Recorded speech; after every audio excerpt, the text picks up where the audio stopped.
Et afin de lutter contre la déshérence, Cap Excellence lance son contrat local de santé.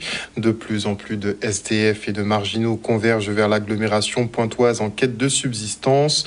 Mais effectivement, le fait qu'ils se retrouvent sans toit fait de cette misère une misère assez visible et inquiétante, ne serait-ce que pour eux. Et à terme, la collectivité entend donc résoudre le problème d'hébergement de ces personnes en mettant un espace à disposition pour leur accueil. Regardez. Lorsqu'on parle de santé mentale dans une ville comme Pointe-à-Pitre, c'est un sujet qui est vraiment, c'est une problématique qui est quotidienne. Dans la mesure où les défaillances en santé mentale se voient sur le territoire de Pointe-à-Pitre de par la population de SDF, de marginaux qui viennent de toute la Guadeloupe et d'ailleurs parfois. Pourquoi? Parce que ces personnes qui sont en souffrance, qui viennent d'ailleurs, le plus souvent elles n'ont pas de logement. Donc même lorsqu'on les repère, il n'y a pas un parcours de soins qui peut leur être proposé de manière pérenne parce que on peut pas les suivre. Donc ces gens-là sont errants dans la ville et nous posent problème.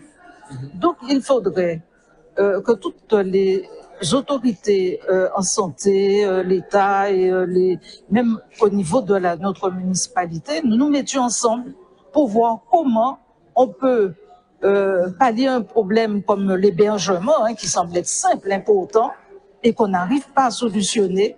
Comment on peut trouver un endroit pour mettre ces personnes-là, les occuper, leur donner une activité, de manière à ce qu'elles puissent se resocialiser. Aujourd'hui, plus que jamais, nous devons montrer comment nous nous investissons sur ce sujet qui reste fondamental pour la Guadeloupe. Aussi bien les jeunes que les adultes, que les personnes âgées.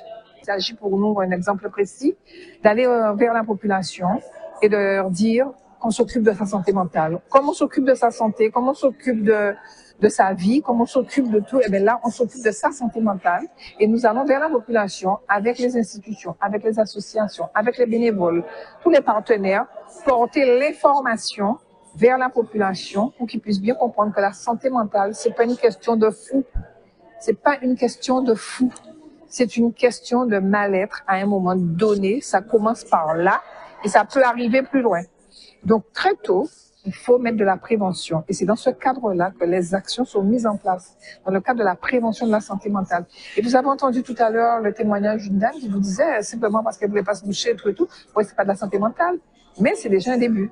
Donc, aujourd'hui, l'important pour nous, c'est d'aller vers de la prévention. D'ailleurs, c'est la compétence des EPCI et des collectivités de la prévention, donc nous allons faire de la prévention.